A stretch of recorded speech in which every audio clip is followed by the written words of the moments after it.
Good morning, everyone. Sorry for the delay. I've been disinfecting my apartment all weekend. It's been really fun. How's everyone doing today?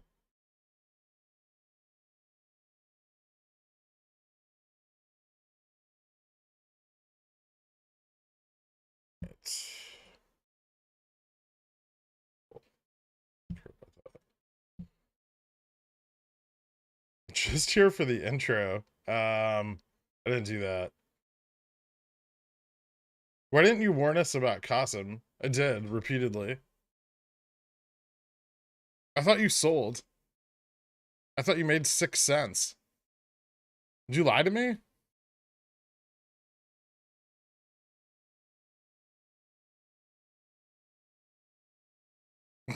What the fuck are you on about then?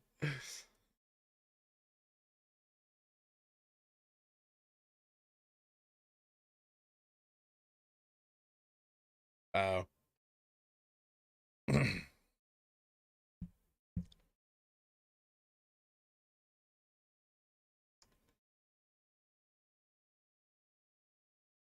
Thanks for the warning us. I doubled my small port and got out before it dropped an after hours. Nice, man.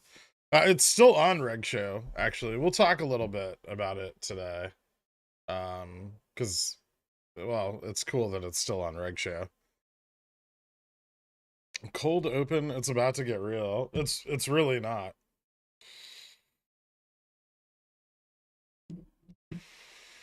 I don't particularly have that much to say this weekend that I haven't said already. I'm mostly, this stream today is mostly gonna be talking about what happens if it's a NOPEX, because I'm apparently obligated to do that. People asking me what calls they should buy, when they should sell covered calls, and then should they buy weekly puts.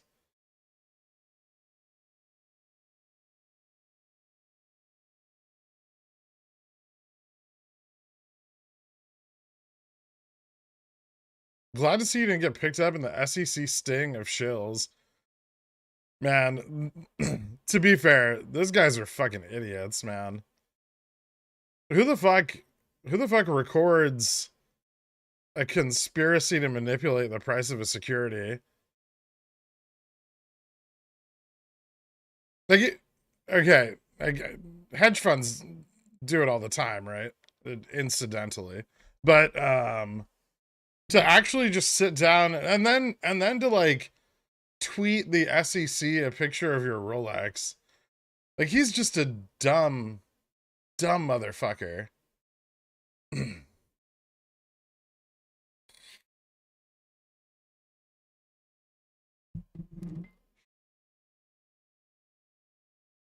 Just to react to your rat video. I actually watched it. I usually don't watch videos I make, but it was pretty good. I liked it. Got my point across. Gotta delete something. Be right back. I mean, I remember when a bunch of Dillionaires back during like the SSR days or SST days were part of what was it, Rippy's Discord? Who's clearly the rat, right? Has he gone to jail? Who's the one that didn't go to jail? Like, who's the rat? Someone's got to know. So, see, about to pump again.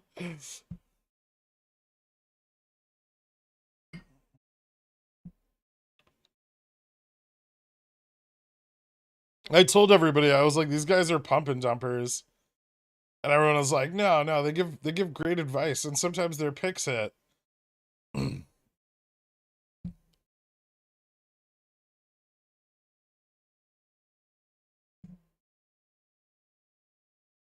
Rippy was RC all along.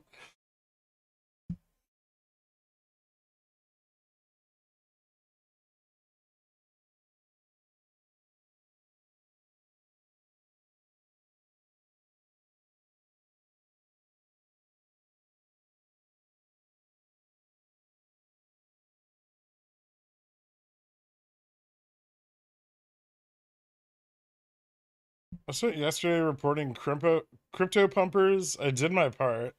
Nice. Fuck those people. Can we talk about stocks now? Sure. When stock go up? Well, I hope this week. It started to go up a little bit on Friday, which was cool. I hope that leads to it going up more.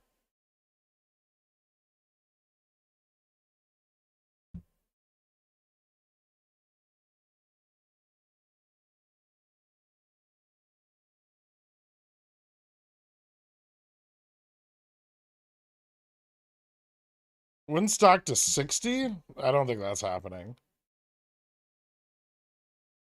That very unlikely. Although, excuse me. Okay. Uh, Super stocks got their tits all jacked up over dumb shit like the guy who read Dollar Milkshake too many times.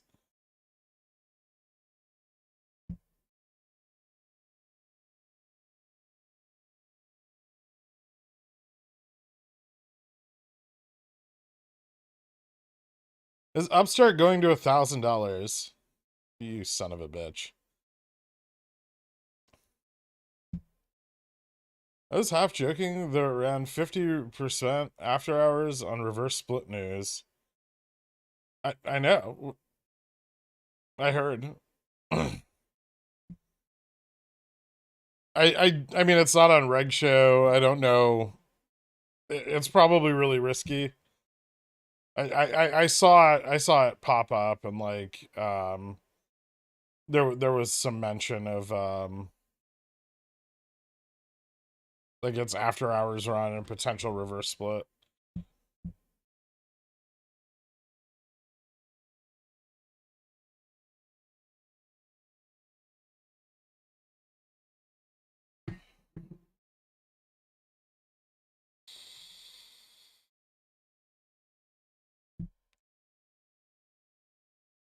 Milkshakes cost same like Upstart. Probably well if you go to Five Guys they do. At least if you go to five, I went to Five Guys Saturday morning. Well, Saturday afternoon, I guess. And I got a cheeseburger and French fries and a milkshake, and it was like $65.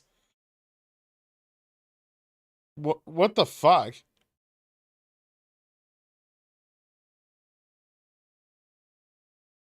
My milkshake brings all the degenerate traders to the yard.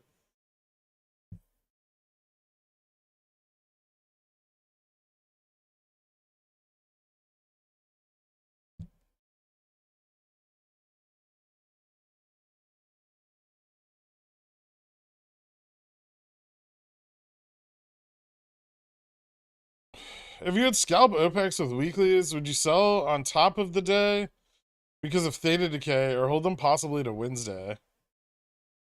If I were scalping with weeklies, I would hold them through the like test of Gamma Max, probably. Which, you know, in March occurred here. In May, it never actually occurred. We actually went right under Gamma Max in May. I think we crossed it a little bit the first day, but or the second morning. But then, you know, I'd probably buy back in on the dip for T+2. That's usually how I play weeklies on runs, if I play weeklies on runs, which I don't always do. Thoughts on Fubo, and then hack that jacked up the soccer game streaming. Still bullish and shouldn't really affect long-term holds. I don't think it's going to affect long-term hold, and I think their response to it was correct. I mean, they hired a third-party security firm. They haven't had any issues since. It's probably fine. They should probably issue some sort of credit to people who subscribe for the World Cup and missed a game. I think that would go a long way towards mending any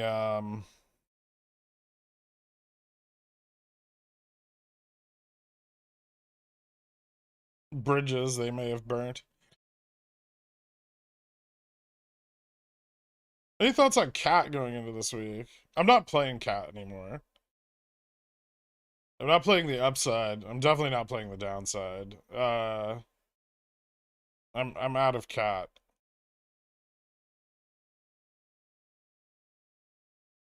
It's like an every like 3-month play.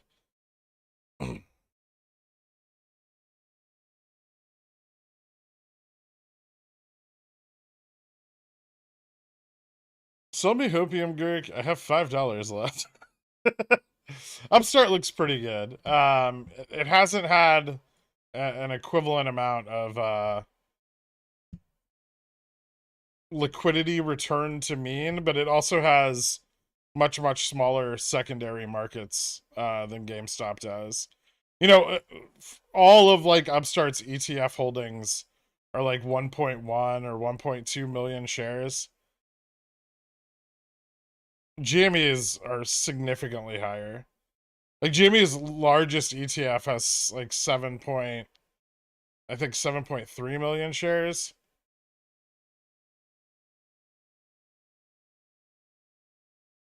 So, you know, this is one ETF for GMA. This is all the ETFs for Upstart. So it's harder to say whether we're seeing liquidity be realized or not, but the tails are diverging. So generally this is indicative of a release of liquidity as these continue to diverge.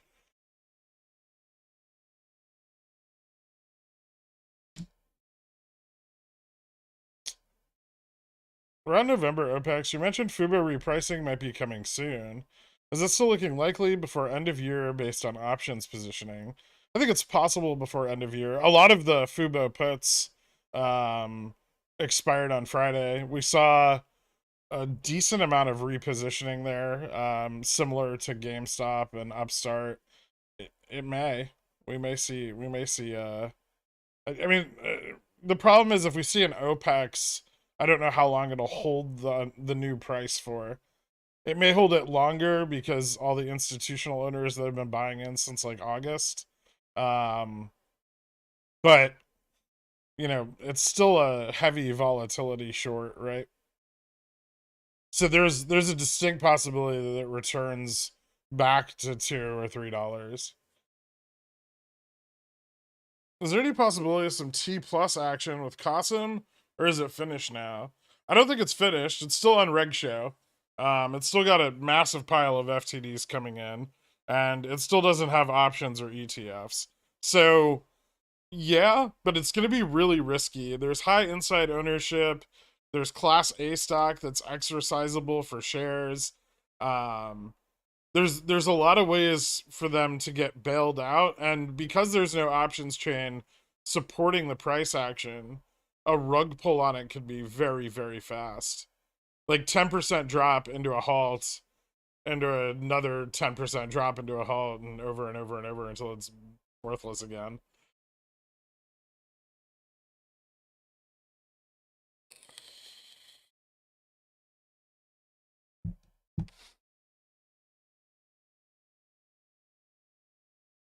Catch the STT debacle was PM Traders Discord. I don't know who that is. Were they the ones that were short SST? They had chocolate chip pancakes this morning, and they were pretty great. I'm thinking of buying a pancake farm. I don't know if you can farm pancakes.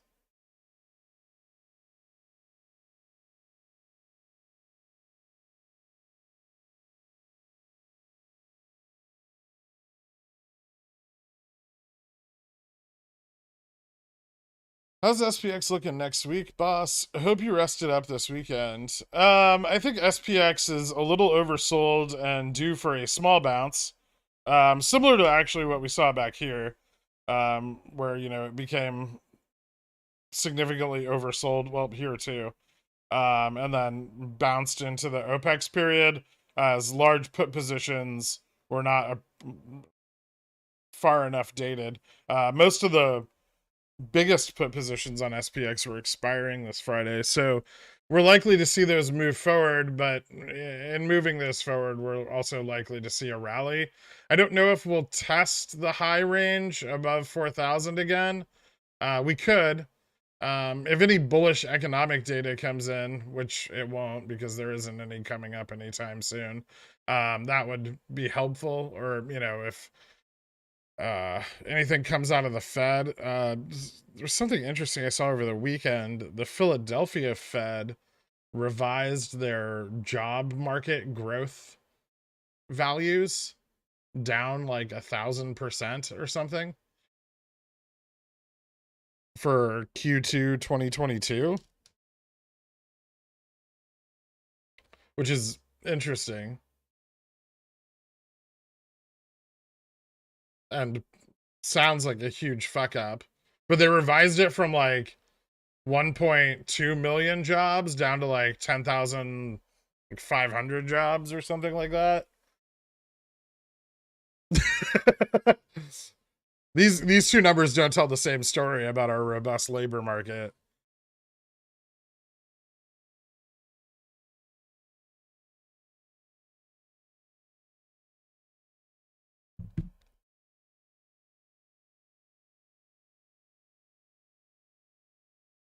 What do you want, Walken? What are you on about? Did you say something?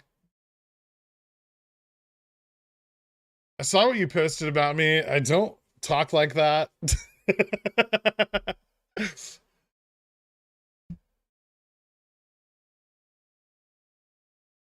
So here's the plan. Jamie runs to whatever GM ends up being, then sell in the money CCs 2 weeks out. Decent. It doesn't seem like a bad plan. You could probably go longer than 2 weeks if you want to. Definitely would ease the.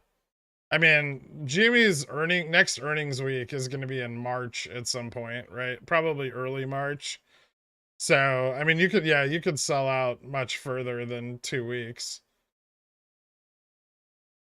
depending on how in the money you go and how much risk you want to leave on the table. But,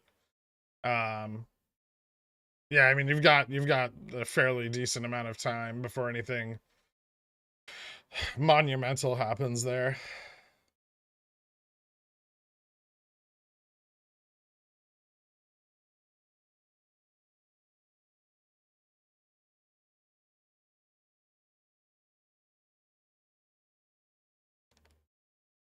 Although in the money, you're only selling theta. So if you're just trying to capture the delta, the shorter dated, the less risk you leave.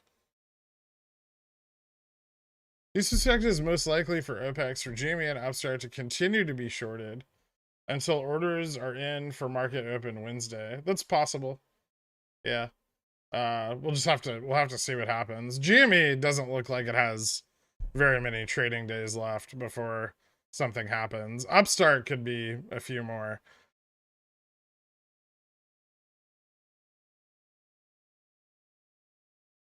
Thoughts on Cosm now that it did exactly what you said it would? I think I went over that. Yeah, I mean, I think it can still run more, but it's gonna become very, very risky. Obviously the big move down in after hours, brought it back to around $8. I think we might see it run again Monday and Tuesday. $8 is expensive for this stock, but yeah, there's some sources of liquidity there that could end a run really, really fast. So if you are going to try to play it, it's kind of like Nerve, if you remember that one. I would just be really, really, really careful about rug pulls, nice tight stops. Don't be greedy,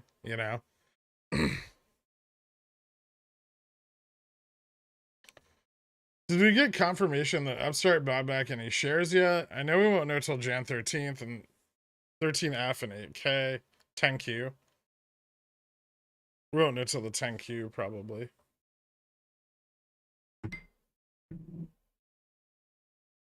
Maybe the end of year report. We'll see.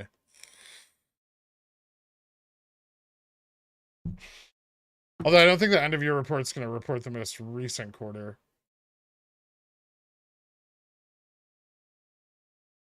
What's the factor regarding the peak of an Opex run? Is it GM or the amount of buildup of obligations? Do you have an estimate about the amount of obligations we have for this Opex? They appear to be, at least on GME, slightly higher than they were in the previous two Opexes this year. Although nowadays it takes fewer synthetic shorts to affect the price action they want. So yeah, I mean, we always just target gamma max because once the hedge flips on the market maker, that's the most likely place for the price to end up. You know, we can track the amount of obligations to some degree, but not really, not precisely enough, right? We just know they're like how illiquid GameStop is getting and how illiquid its secondary markets are in comparison to previous historical periods.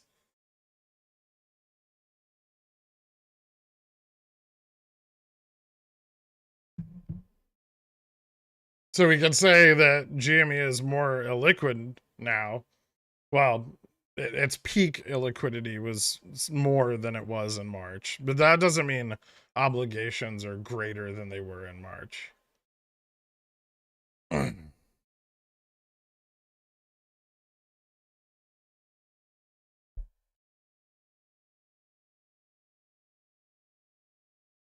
Also, you know, you have to, there's a lot of things once it starts running that you need to factor in, right? If you look at previous OPEX runs, right? Like May or March, even August to some degree, but not really. You know, there's this break, right? And obligations are already covered at this point, right? So this is actually covering, this is actually hedging.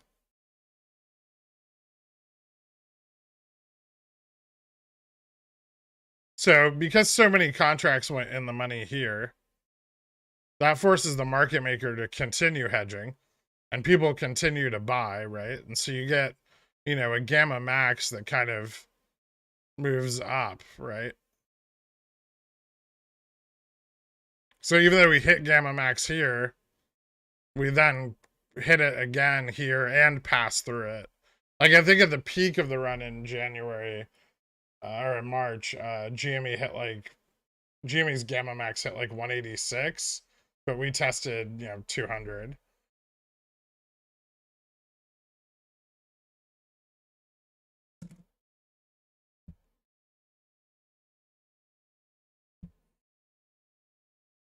But even here on this run, like we went above gamma max, right?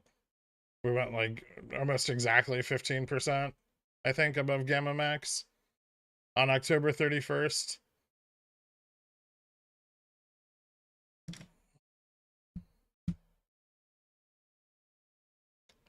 But gamma max is a value that changes, right?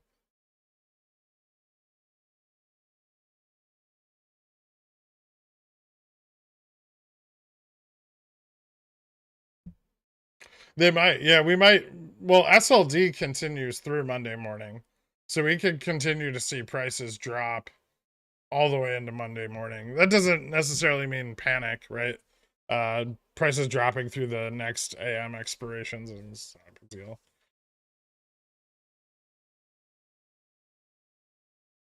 When are you gonna open options on Cosm so I can short? Thanks. Not up to me. If they're in a lot of trouble there, they'll open up options on it.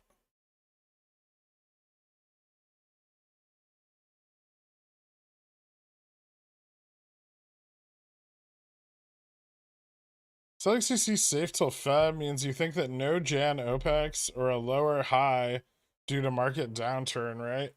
Well, no, I just mean that, you know, if you're not selling too far out of the money, our price will probably drop below your strike sometime between now and then, and you can close them.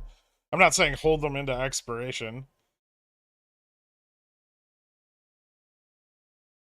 Here's what I've been thinking. If shorts don't care about GME anymore, then illiquidity doesn't really matter. If we don't run here, then all we've been seeing is people selling nothing mo. Oh, shorts do care about GME. It's still very, very profitable for them. Nothing's changed. And people selling doesn't drive illiquidity. It would increase liquidity.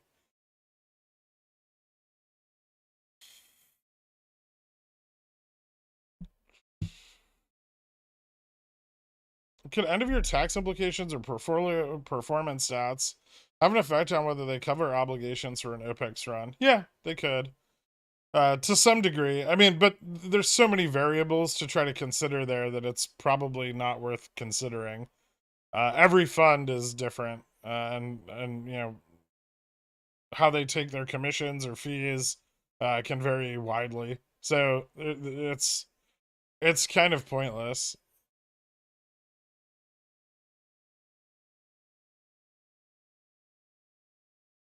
At least based on our theory of how OPEX works, it shouldn't matter for funds. They wouldn't be collecting fees on positions that ETFs are buying back, right? They'd already be profitable on those. So, you know, they'd be getting their performance payout if they run the stock. And if they want to have open in the money positions, they definitely want to run it now so they can short it before the end of year, right?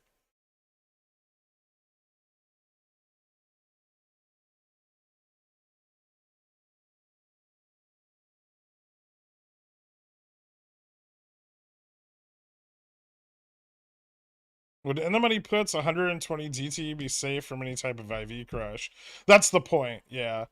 You need about one put. This varies, but you need about one put for every, you know, like 120, 130 shares, right? And then you want it in the money, like 0.6 to 0.7 delta.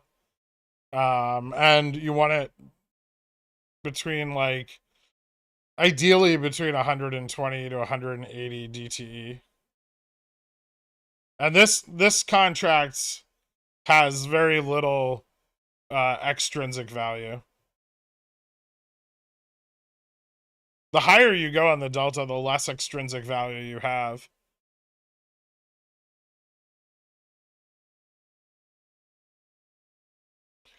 And the point of doing this is because when you buy puts on GME, the only time it's worth it really to buy puts on GME, IV is generally very high. So IV is elevated.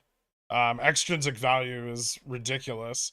And so if you buy out of the money puts that have a lot of extrinsic value, the value of the contract as, you know, delta goes up is crushed out by its extrinsic value going down, right?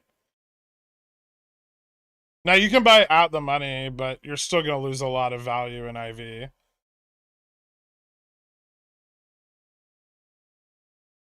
Why is your chair shaking? Because I'm shaking my leg. I do that. I've always done it.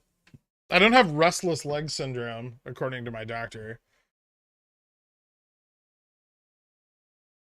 Because I don't have to do it all the time, but I don't know. I like to do it, I guess.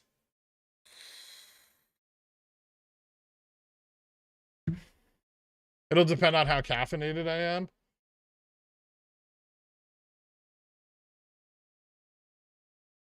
If there's a run on GME in the money puts, okay.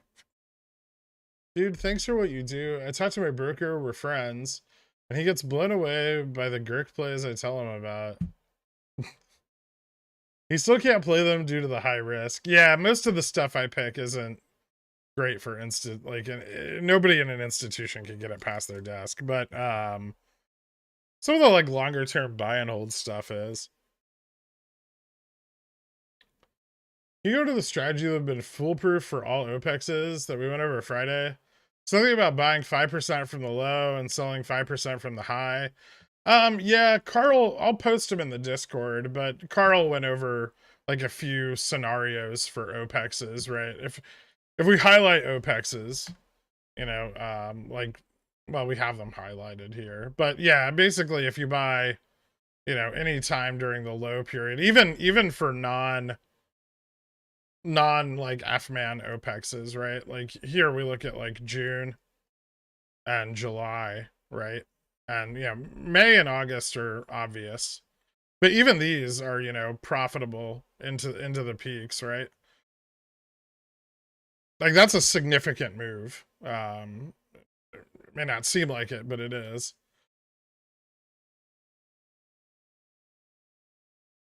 April, is where's April? This was the April expiration. What the fuck was it? The 14th. So yeah, if you bought like before OPEX and sold during the T+2 period, you would have been, April was kind of shitty, but you would have been up. June and July are really obvious. February, February not so much, but you still would have been up, right?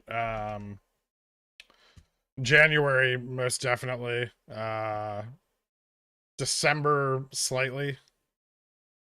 So all of them are profitable to some degree because there's always a little bit of repositioning, even on the OPEXs where we don't have huge numbers of obligations. But they're really not worth it, and they're hard. They're hard to pin down.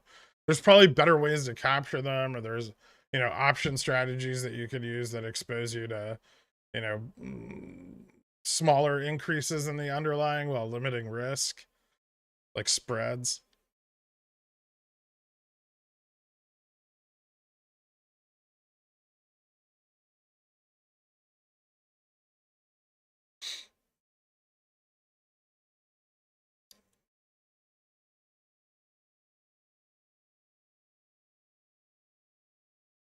You go to a strategy that would have been foolproof. How do you usually exit your OPEX monthlies?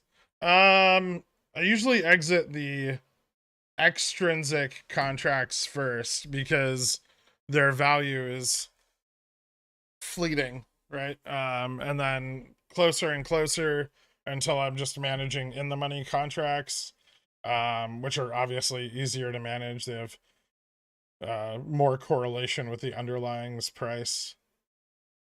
Good point. I rescind my stupidity. No problem, Walkin. I plan to sell my shares during the next run. Is there always a T+2 peak, or do you think it's too risky to wait for it?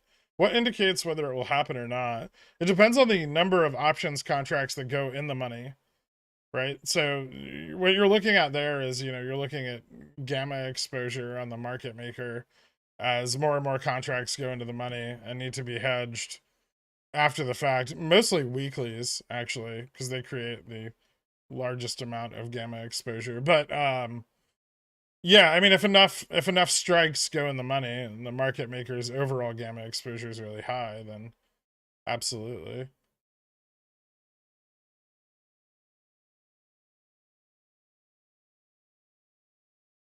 Would you still say nothing has changed if we get another NOPEX? No, I mean, like liquidity hasn't been realized, right? And that's the only real reason I haven't dropped this since November. I was pretty ready to walk away from OPEXs in November, but without any realization of liquidity, and with liquidity drying up to levels that it hasn't seen since March, and FINRA deferrals, I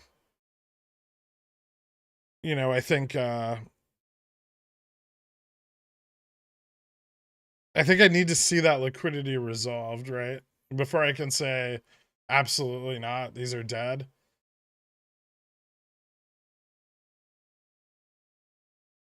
Because without liquidity, the market can't be made, right? And that creates all kinds of risk.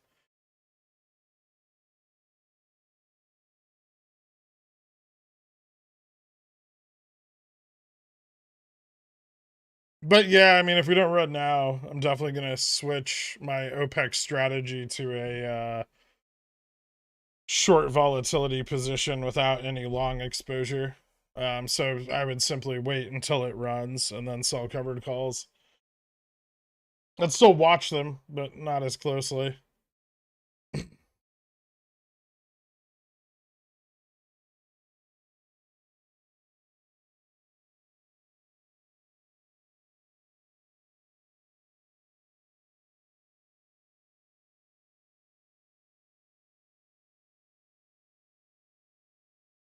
You think they'll try and drive down price before Tuesday settlement?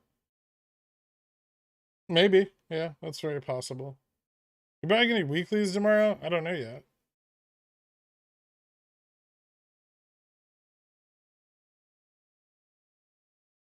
No, I'm not thinking more downs on Monday. I'm thinking we might see some more downside in the morning.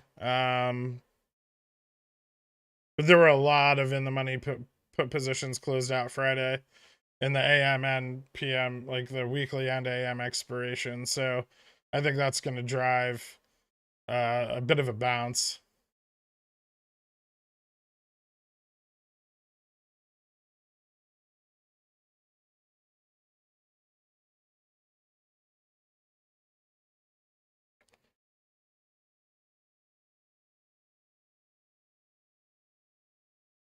You know, I was thinking a lot about the deferrals and a lot about F-Man.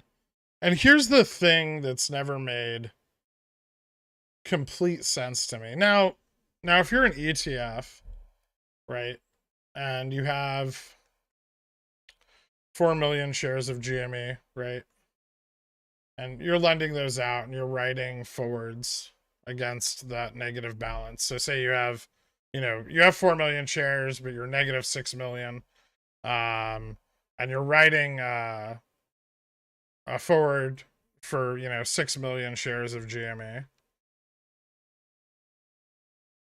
These would be being written to the next. These wouldn't be written to F-Man, right? These would be written to MJSD. And I wonder if F-Man is actually MJSD deferred 30 days.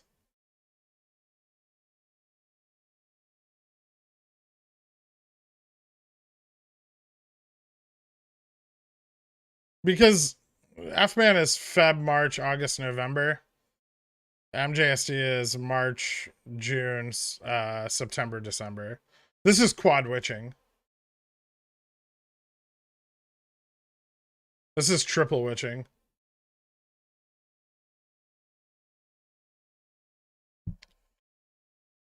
So what if, well, I was thinking, what if the entire time we've been watching F-Man, it wasn't F-Man at all, right? It was just MJSD, and the holidays on the MJSD period were offsetting settlement to F-Man.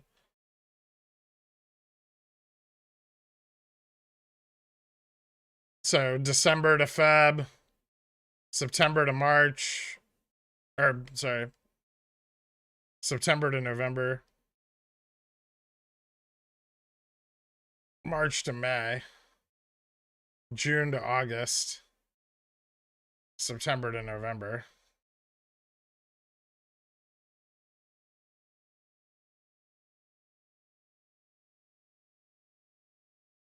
What? June would be offset to, or July would be offset to. June wouldn't be offset. Good point.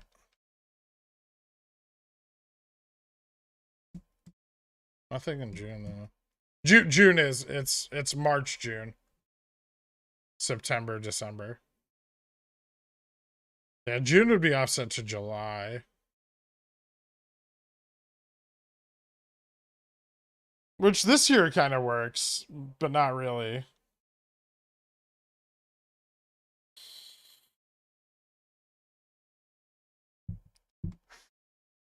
Juneteenth. Interesting. Yeah, there's a holiday. Juneteenth is June Opex.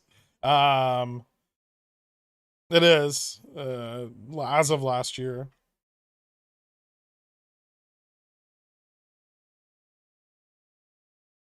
I made some custom FTD charts I like to make. It's wild. It had some wild FTD ratios in February. Yeah, I saw the FTDs on it. It's pretty nuts. And whatever short positions open on it's naked as fuck, right? That's why it stayed on Reg Show so long.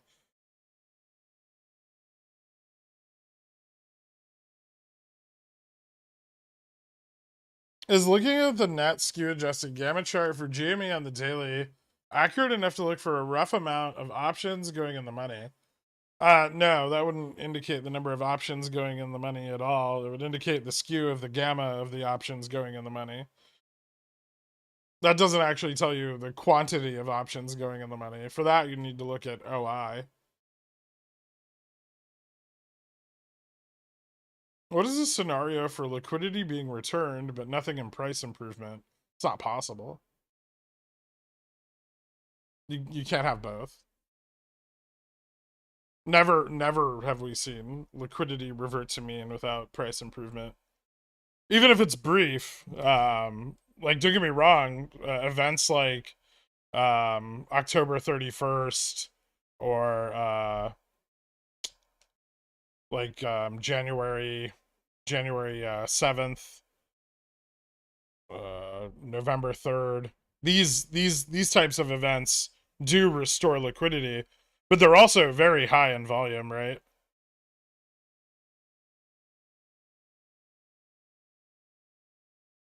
Those are very rapid liquidity events.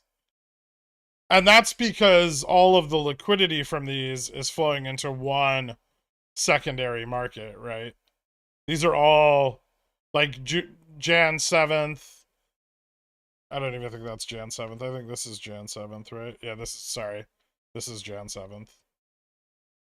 The volume there is actually quite high also. But these are going to XRT, right? Only. And that's why they're resolved so quickly. Whereas Opex is, hundreds of different ETFs and MMs. And so it's not resolved nearly as quickly. If there was only one source, but by Reg showing XRT, right, they're able to offset the XRT clearing from everyone else's clearing period, right? So otherwise, if XRT wasn't on Reg Show here, right, XRT's clearing would have coincided with January Opex, and then XRT like even more FTDs would have coincided with the February FTD run right here, which would obviously have increased the amount significantly given how many there were. So it's very beneficial for them to offset XRT because ETF FTDs come during a period where they don't want liquidity to be realized. It's disadvantageous for them. This is a period, in between OPEXs, they don't want IV going up. They want IV and price to drive down.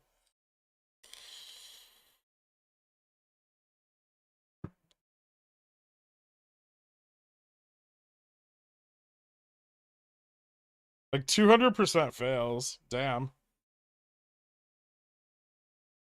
I mean, it's a penny stock. I'm not surprised.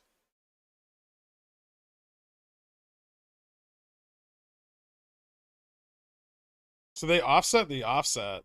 Well, they reduce the quantity of ETF FTDs due during the ETF FTD period, right? Like if we think about when XRT was put on and off Reg Show, through this period also. Like it came off Reg Show here, on Reg Show here, off Reg Show here, back on Reg Show here, right? There's a lot of shuffling going on in order to offset XRT's FTDs from the rest of the ETFs. Even here in September, we get ETF FTDs. October 31st, we get XRT FTDs, right? But if those were combined, this would be like a whole Opex run unto itself, which they don't want because, during this period, they're short as fuck. Right? I mean, from the end of August's run to, early September, they destroyed the price of GameStop. So they obviously don't want it to run back to $50, right?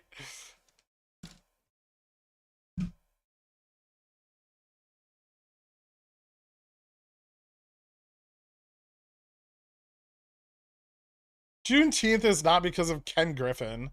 Jesus fucking Christ. Soon enough, every Opex will be a trading holiday. I mean, it doesn't matter because you can't roll them one deferral into another.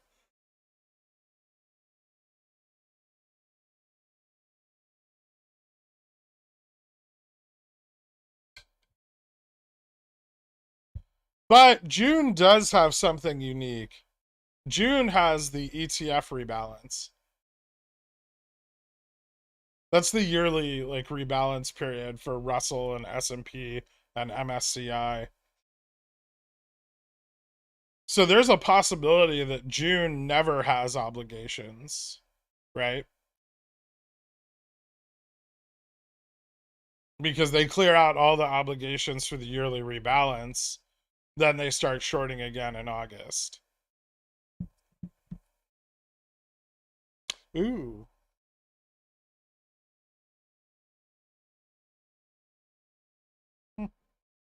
Save that for later. I need one of those bowls that Dumbledore had, where you can pull the white out of your head and save it.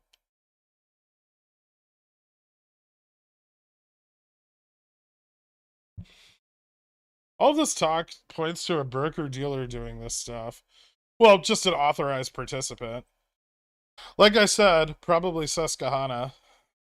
They're everything, right?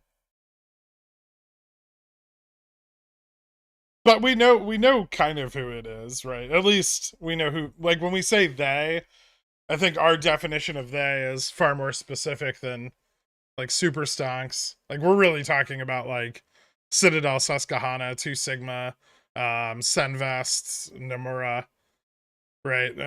When Super Stonk says they're talking about literally every institution on the planet.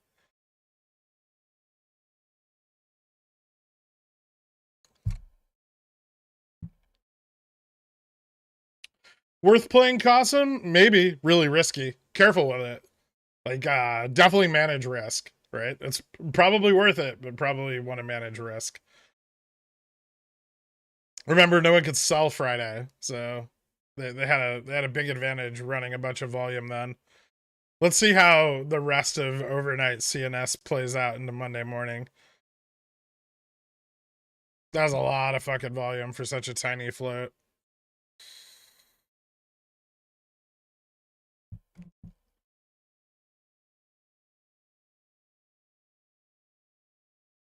If I would have got out about 10% of my GME, it's better to try to sell at the peak or try to get assigned on a few deep in the money CCs. I mean, you'll make more money if you sell at the peak than you will if you sell covered calls. The point of selling covered calls is to keep some of your GME.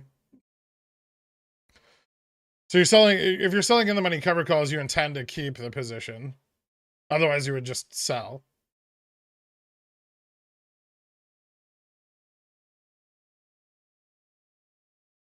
So the hedgies hold all the cards, and we just have to make money off their playing. Yeah, always. With a recession looming, is it better to lean more on the downside? I will be. Yeah, I will be. I will be probably not playing as much bullish stuff soon. It's gonna start to be a lot more short positions, and just a heads up for you guys, those are managed very differently than long positions. They're not always realized as quickly. Sometimes they're realized much faster, but usually not as quickly. You need to be able to reposition, you need to be able to hedge. if you're taking large put positions and betting on downside moves. So the swings are going to get a little slower, probably into quarter four, quarter one earnings. So Q1, Q2 of 2023. But overall profitability will probably be higher. I'm excited for it, actually. A little less stressful. Hard to play the upside for an entire year during a bear market and come out on top.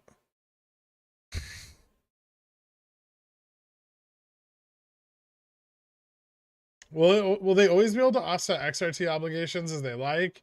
Or could there be some conditions where it's not possible for them? If Jimmy's on Reg Show, it becomes very tricky.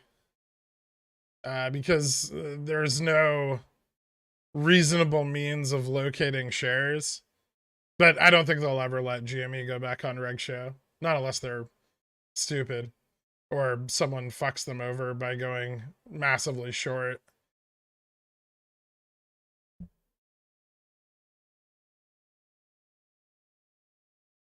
Is this 30-day deferral offset possible for partial? So they split up the run over 2 months, i.e. cover X% FMAN and then Y% MJSD at their discretion.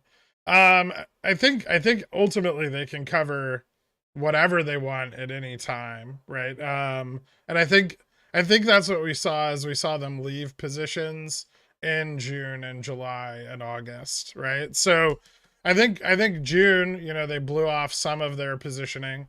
I think in July they blew off more leading into the split, right? And then whatever was left over, or they had packed into ETFs, right? So by doing this, they're able to rotate those obligations into the ETFs. And then they cleared out the ETF obligations, which is why August ETF FTDs were so huge, right? These were fucking massive.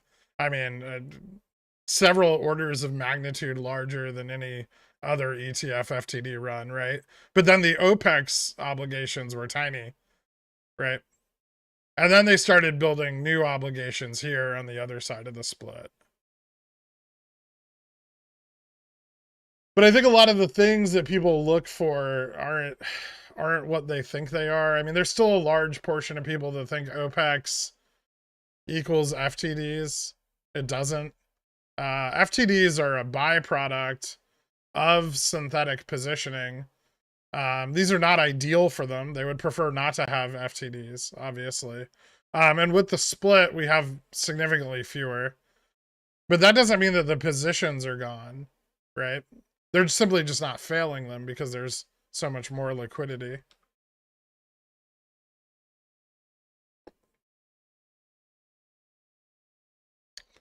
Virtue, to some extent. I don't think Virtue is actually as involved. I think they're more heavily involved when volume is high and it's attractive for them, but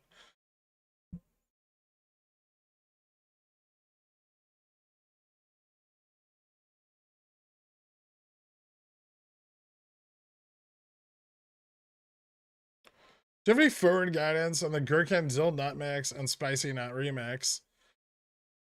Not yet. Maybe next quarter. How many epiphanies have actually happened live on stream? I'd say quite a few. It's fun to watch the light bulbs flicker. I don't know. I just get talking about shit and I mean, don't get me wrong, having like an audience to like bounce ideas off and constantly asking me questions definitely expands like the amount of shit I'm looking at any given time, right? And that, you know, even the conspiratorial stuff can highlight things that maybe we didn't think of before. It's like a living thesis almost, right? I mean, think about, you know, a college researcher doing their thesis and they're by themselves. No one gives a fuck what they're writing about except them. And you know, they're trying to find other people historically who have also cared about the thing they're writing about, right? But when we're doing this, it's like I have thousands of people looking at the same thing at the same time as me, right? And that's huge for how quickly we're able to understand this and advance it. The biggest problem with Opex is the testing isn't super repeatable. So, you only get to test it every month at best and every quarter generally.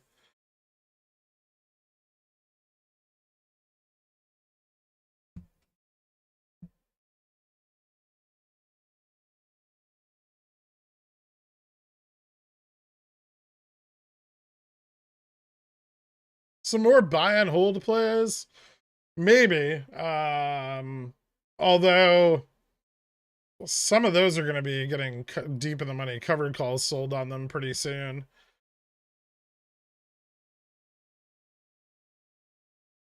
I'm behind on the stream, but seeing as you're a doctor on TV, I wanted to ask, when I poke myself in the eye, it hurts. What mean? It means don't do that. That's your body saying stop that. For downside plays with repositioning, how to best participate with smaller accounts without a lot of liquid capital. Buy and hold leverage bear ETFs.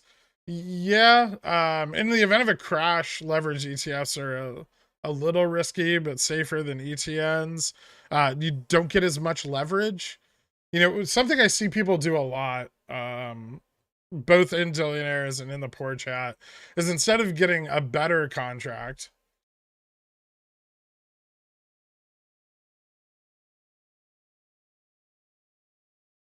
they want more contracts. And this is greed, right? This is greed at its essence. So they'll take a shorter dated or further out of the money contract in order to get more of them instead of taking just one good one, right?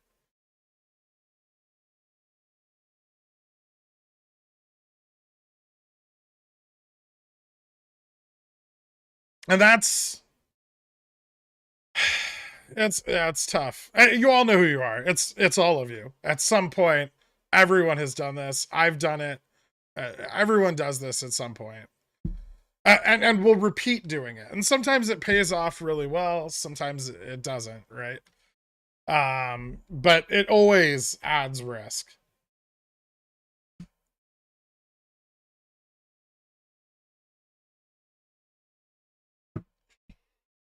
I mean, we can look at like a really good example of this, right? Is if you have a small account and you're betting on the downside of SPX, okay? For instance. So let's say you want like a March 31st, like 3,700 is $13,000, right?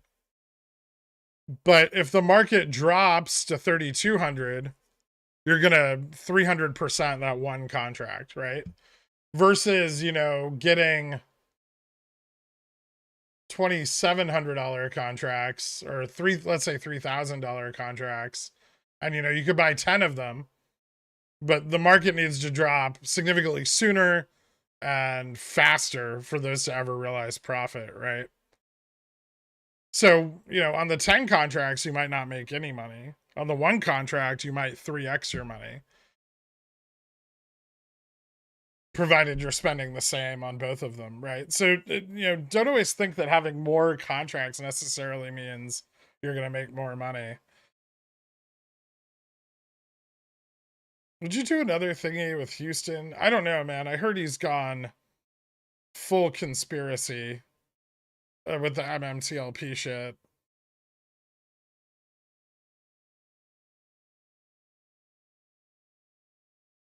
Every time I do anything with anyone, it's always it's never to my benefit. So I don't know.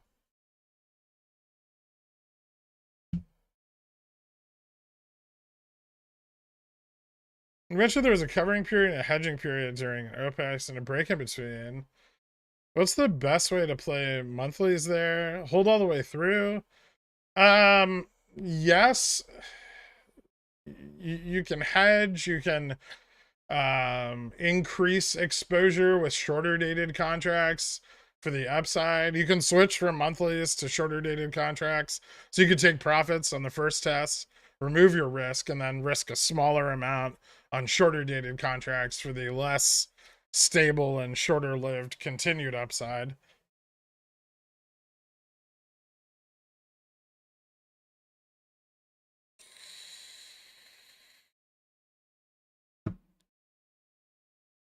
So like in March, I took 50% of my contracts off the table on this first test of Gamma Max, right? And then over like the next 12 hours, I bought shorter dated like next weeklies with some of the profits I'd already captured, right? But then my exposure to this part of the run was much more limited because I'd already taken some profits here, right?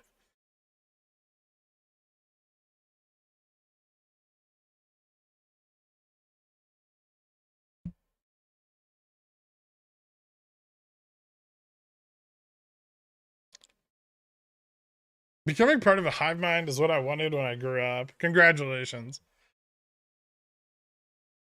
Pickle jar is the next step in evolution for retail traders. I hope so. Curious if you had any thoughts on CRI. I'd post it in non-GME DD. I'm taking it today. Cotton com seems to be cooling, which could help margins. CRI.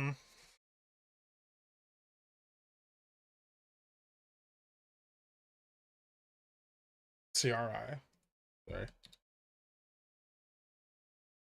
The fuck?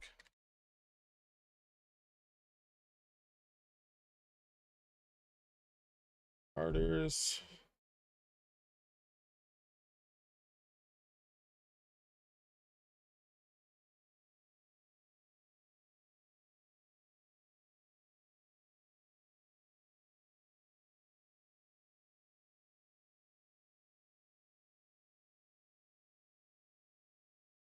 You think cotton's gonna stay cool? I think we're about to get I think we're gonna get kind of a hot commodities market for a little while when we start to hit a bigger stride in deflation. I don't know. It might be kind of risky.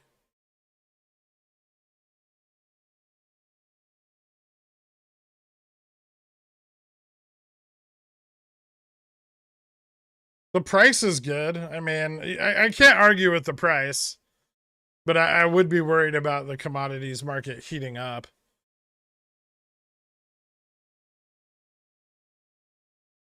Especially with all the political unrest right now, right? It's so unpredictable.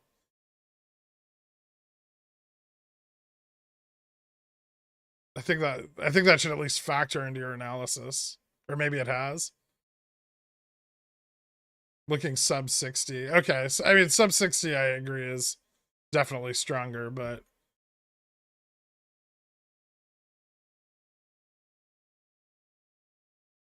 Houston sounds like he's holding heavy bags. Houston's brother is leadership in the company. I mean, supposedly.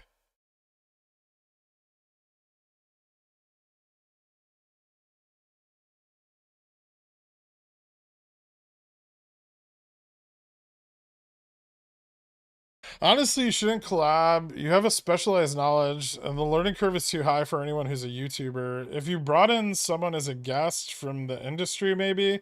I've thought about that too, but I'm afraid that wouldn't be that much different than talking to YouTubers. Yeah, I mean, there's people that I want to talk to, but they're harder to reach. But I agree, yeah, collaborations, at least for me, would be better off not with idiots on YouTube who don't know what they're talking about. Thoughts on $4 calls for 2025, going for about $100 each. Fubo $4 calls going for 2025. I have a shitload of them. 5 and 4, and I bought some 3s last week. Yeah, why not? 2024 $3 calls. They're very cheap. I mean, it's a great way to get exposure, especially if, you know, there's a significant increase in price. Then you can increase your shareholding later down the road by exercising those.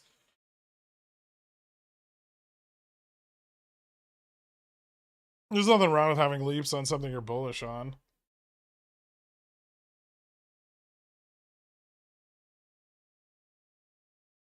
I came to this channel after watching you on Houston. I did two with him. The thing I liked about Houston is he kind of seemed like, and it's, there's definitely a type of like stock influencer I prefer better, and they're generally in the camp of I don't know shit, but I like to talk about stocks.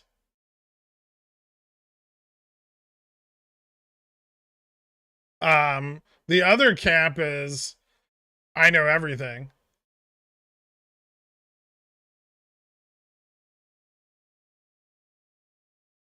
Pump my bags. And these fucking guys I hate. Or try my trading course.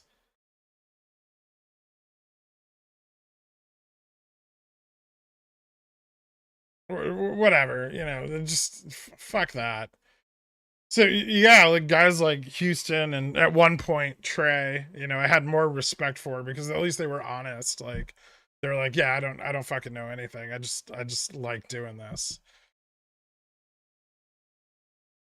But that changes, and it's really YouTube's fault, right? Like YouTube definitely encourages monetarily people to go with what's popular and to appeal to the status quo at all times, regardless of how much it shifts. So you'll never see any of those guys like contradicting the community sentiment, which is in the stock market a really, really bad thing, right? Uh, because when you're trading or investing, you need to assume that the vast majority of people are dumb and don't know what the fuck they're talking about. And if all of your opinions are in line with the vast majority of people, you're not providing any value to your viewers.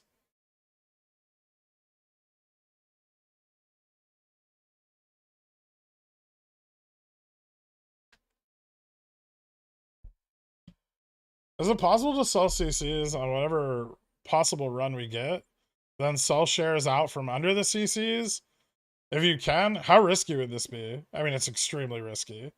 You're talking about opening up an infinite loss position or an infinite potential loss position and then selling your share. Why not just sell the fucking naked calls at the top and then if you want, sell the shares later?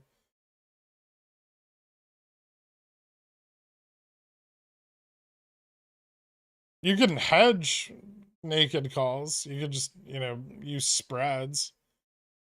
You could use like bear call spreads at the top if you want to just do it that way. It's safer than trying to sell your shares out from under covered calls.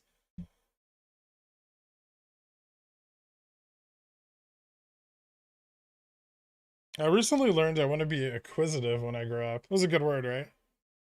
So much better than just inquisitive.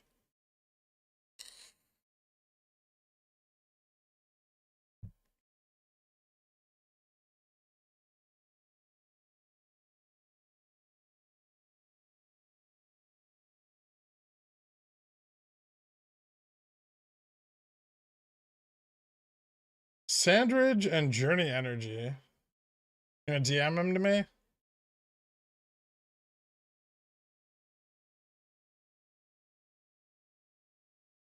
Yeah, I'm worried about cotton specs again, but also lots of millennials having kids. My thought would be sell CSPs at 60 or lower. Nice dividend. They do have a nice dividend. I agree. And political shit aside, the repeal of um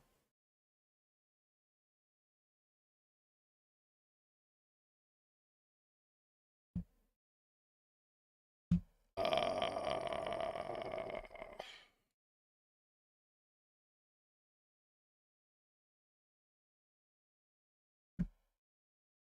Roe versus Wade is going to spike birth rates, especially in poorer communities.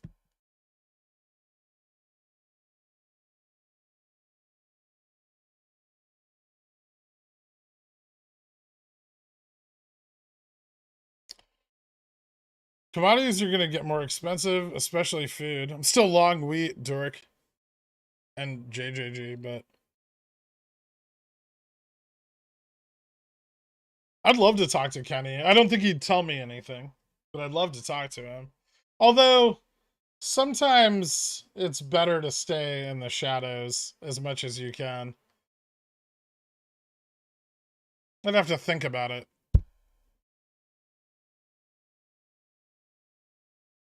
Have my people's contact info.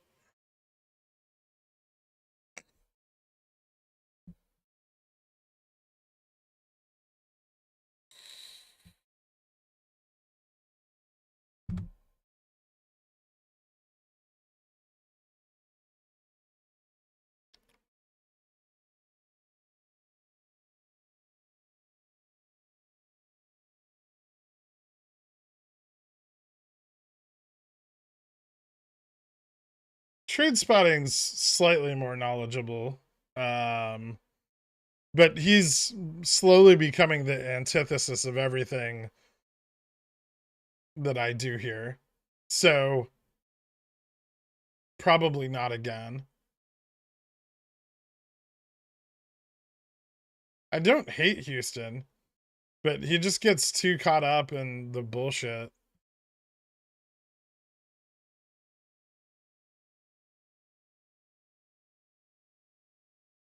Blue lightning? No, I can't do that twice.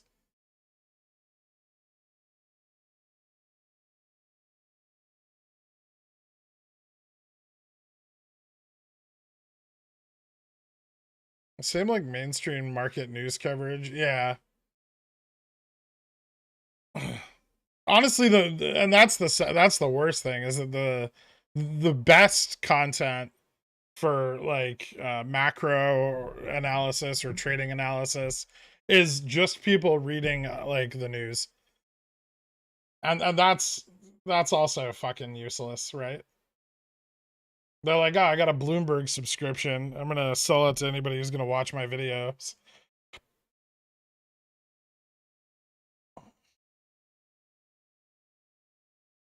I keep thinking of your collab with Cosmic Lightning Warrior. You were trying to discuss market mechanics, and he was discussing how he lives in space. It was like collabing with Phineas Gage.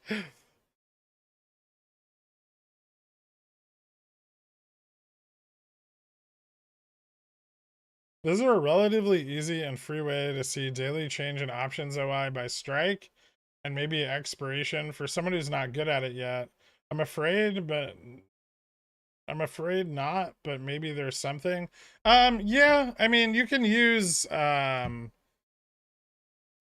something like what is it? Fuck, I can't remember the name of the website. Is it maximumpain.com? I think that'll show you the accumulation of options over time. They post like 3 or something charts every day, and that's free. But you can you can view the OI there at least.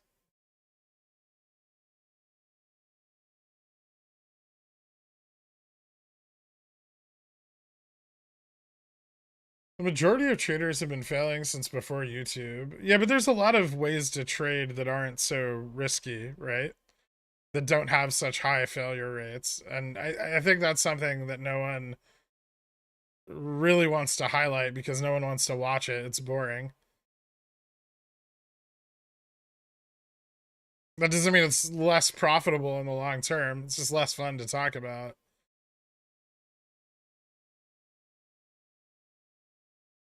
I found this channel after a crazy Florida guy mentioned you, and I stayed after watching the exclusive Andrew Momeney and Slug interview. I found my home. But a 30-day deferral will be on Monday, Tuesday, or Thursday. It could, well, it would either be Well, it could be any of the three. It depends which side was deferred. If it was the cash settlement that was deferred, it starts on Monday, right? If it's the ETF's buy-in that was deferred, it could be as late as Thursday. I know, it's fucking annoying.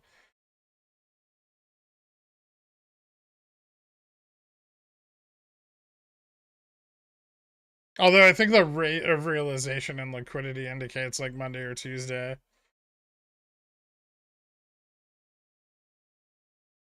Thanks, Lugs. I missed you too. Still holding Boyle. I'm up. I'm looking for the next leg up before taking profit. Plus, in raw bulk for midterm is we should see a spike before a dip. Thoughts? I don't have any Boyle. I ended up never buying it. I still have BP, but I never ended up buying any Boyle. I wanted to stay away from it because EU stockpiles were like way too high. And I was worried that it would crash kind of in the middle of winter before moving back up. Um, Still kind of waiting for that.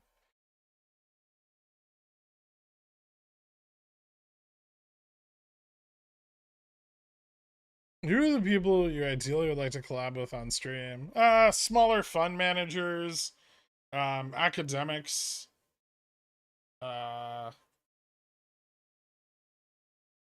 Let me get that OnlyFans segment up and running because I think that's useful.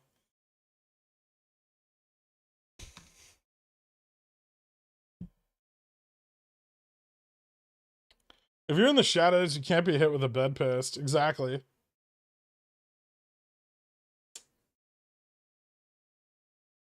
I'm really averse to the idea of getting hit with bedposts. Who whited on the? That's snow. It's like Christmassy. Don't make it dirty.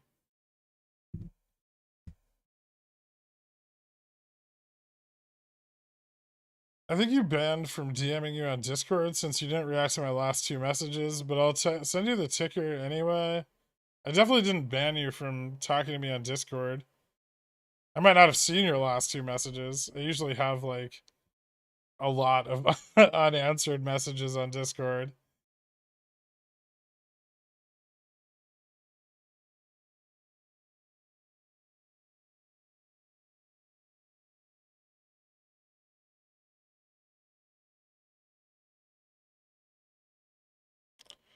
Yeah, it looks pretty. The data looks good.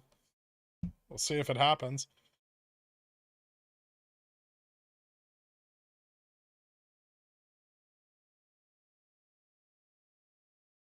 It was good doing buy right on wheat for a while, and it felt good. But now I'm a bit down on there. Probably just having to hold for a couple of years now. Yeah, that's possible. I don't know if it'll be a couple years. I think we could see increases in food prices before a couple of years, but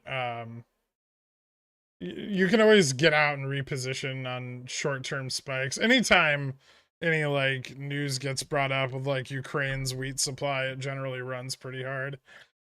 Still holding open my cat 195cc open and Feb 195 puts. You don't have to share your thoughts. I know you're against it. I still love you. I just think it's not worth shorting cat. I think it's more profitable to short like DJX, right?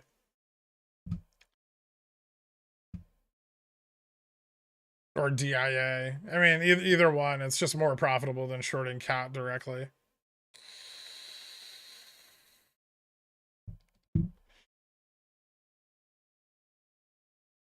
The majority of YouTube finance community were just trend chasing. Almost all of them will be changing focus.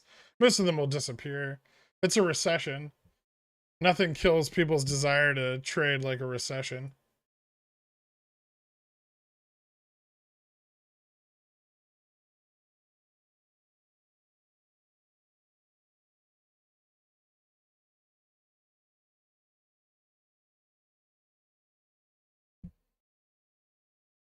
No, I don't. I don't watch YouTubers.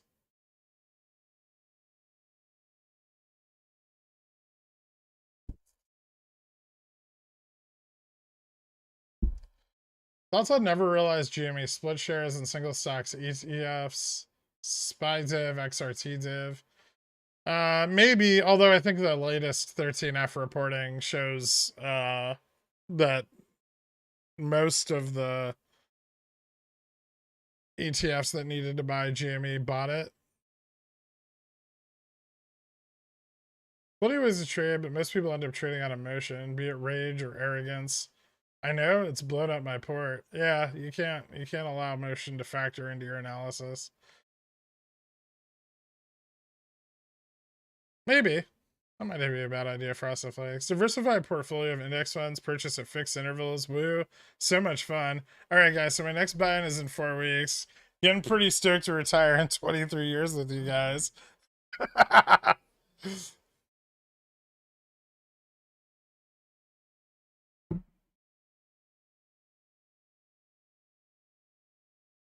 I used to follow Houston, but he started parroting fringe politics and superstock conspiracies, so I moved on.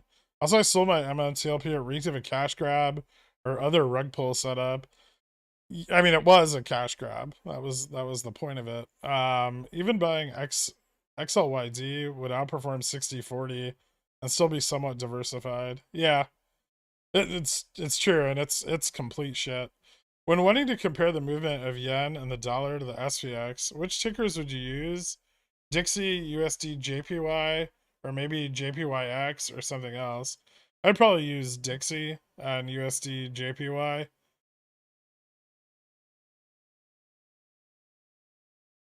Although I'm not sure why you'd want to compare yen to SPX. That's probably not super significant. Like the correlation's probably more fringe. But Dixie will have a high correlation with SPX. Do you have any Tesla calls? I have sold calls.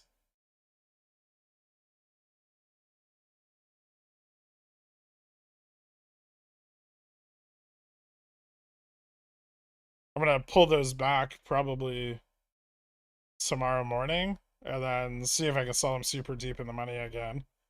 My shares on Tesla are more than free now, so I can just have fun with it.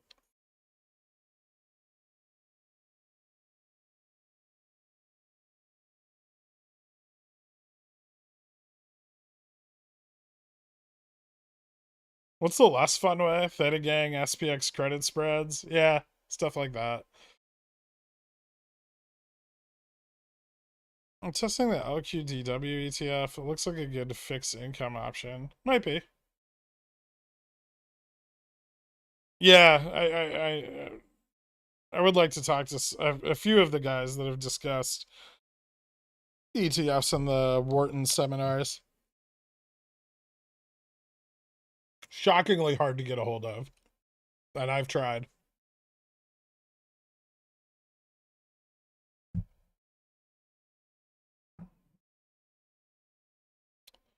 What are your thoughts on just going long the 2-year, then using margin on like 50% of it to go into 120 to 180 DTE oil names?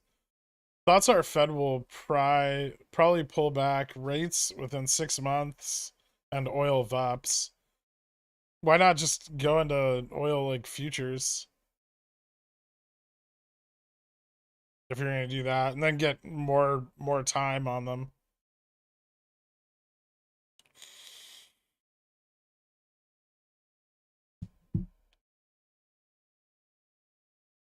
He's pretty old now, but would you have liked to chat to Peter Lynch? Oh yeah, absolutely. He's a fucking legend.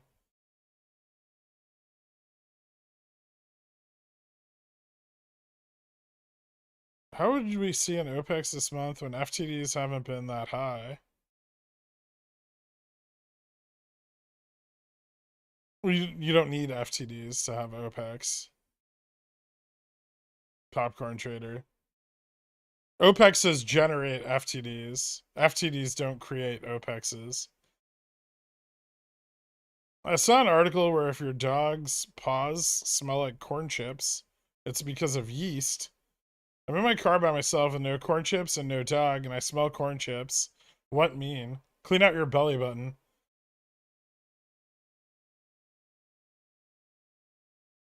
Is Jan scary enough to limit to 30 DTE? What's so scary about January? Here's the thing you need to be afraid of: the Fed pulling back rate hikes.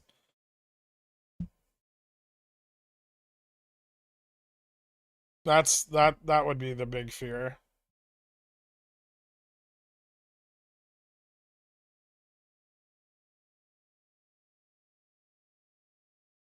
You mentioned earlier it may be a few days for Upstart. We don't know yet. Upstart's liquidity is not, something we followed for as long as GME, right?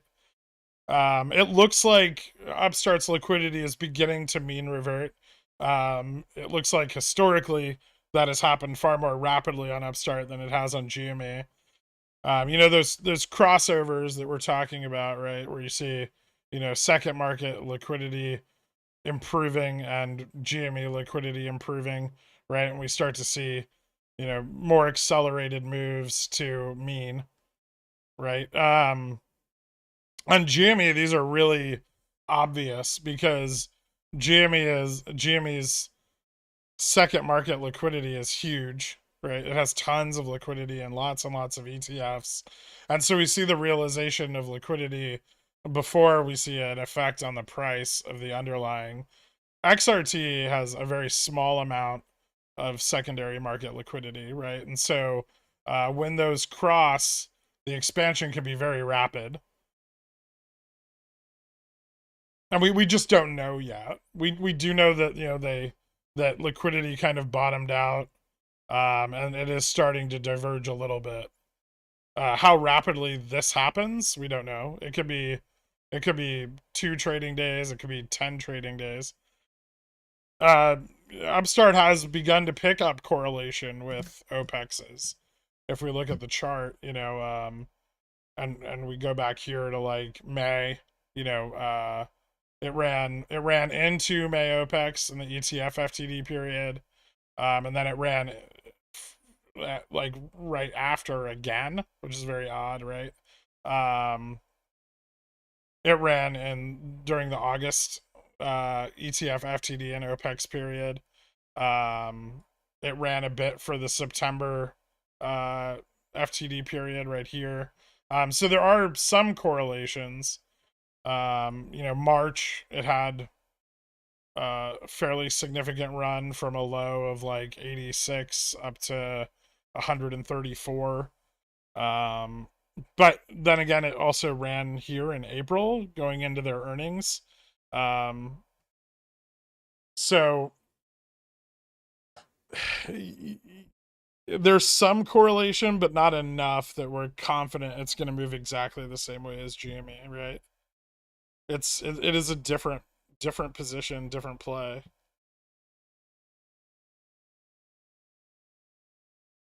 And the size and liquidity of its market are drastically different as well.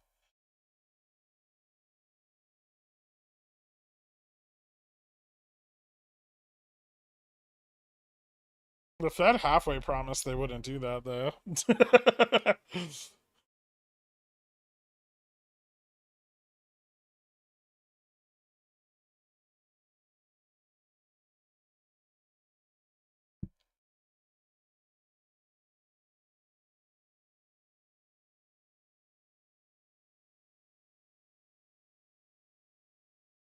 What are your thoughts on Gensler's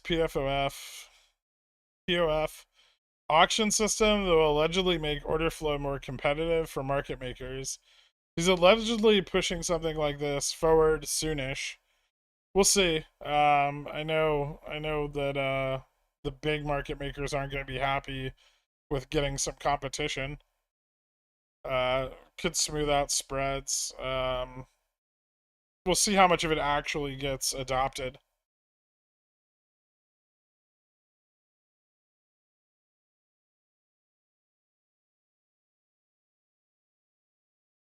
If you run really fast Renko with rolling VWAP chart on NQ or ES at night, it's literally like the bots have to follow rules and return to deviations. I mean, that's also just the natural progression of futures markets when they're like liquidity or volume is low. You're just removing the time aspect, so it makes the trend easier to see.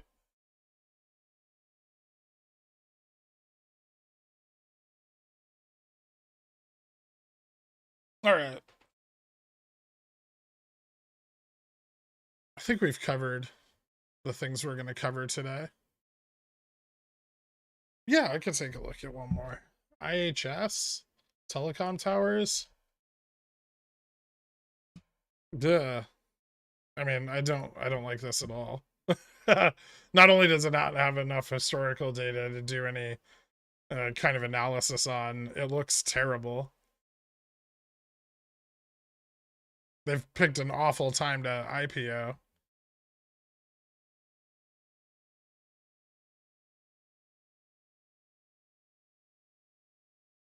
Yeah, I don't like this. I mean, if you have some other reason for liking it, sure, but they have negative margins already going into a recession.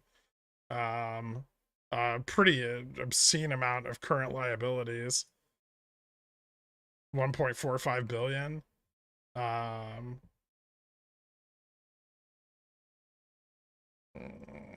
cash flows mediocre.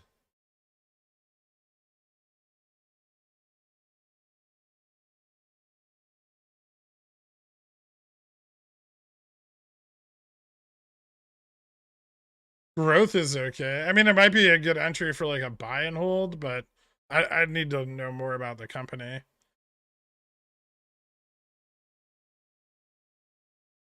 What's on Jeppy and selling CCs on it? Same as Inception. Oh Jesus, not worth it.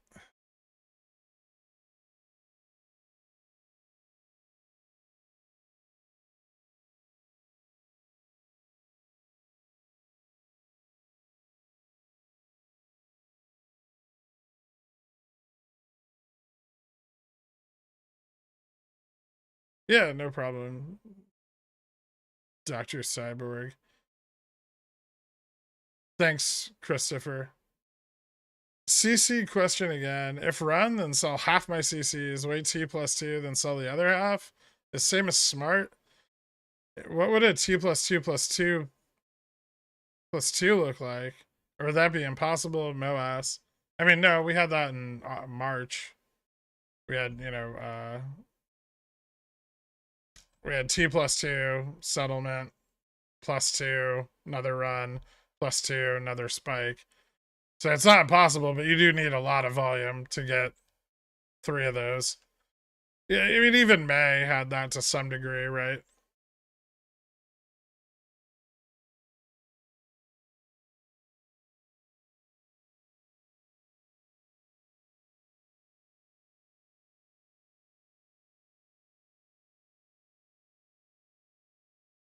So like in the money covered call still just feels like risk to me, even 2 weeks out. What sort of delta do you usually look for? I don't know. I don't generally. It's based on price, not necessarily the delta of the contract. But point three or point, I'm sorry, 0.6 or 0.7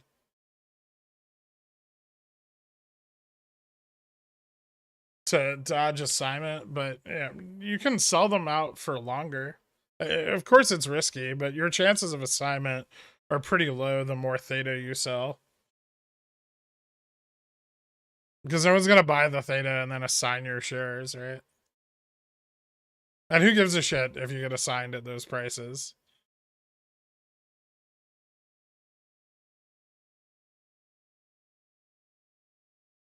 Can you talk a little bit more about risk management for smaller ports? What do you want to know, Core? Is there anything like specific or just generally speaking? The smaller your port, the less risk you should be taking, right? Because you have less money you can afford to lose.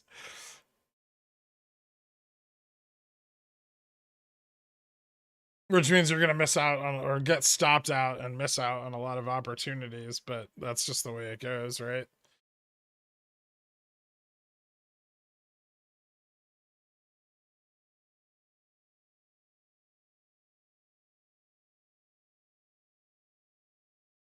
They're not interested in the price. They're just interested in trading the volatilities. I mean, they still go short, right? It's shorting volatility means to some degree you're shorting the underlying as well.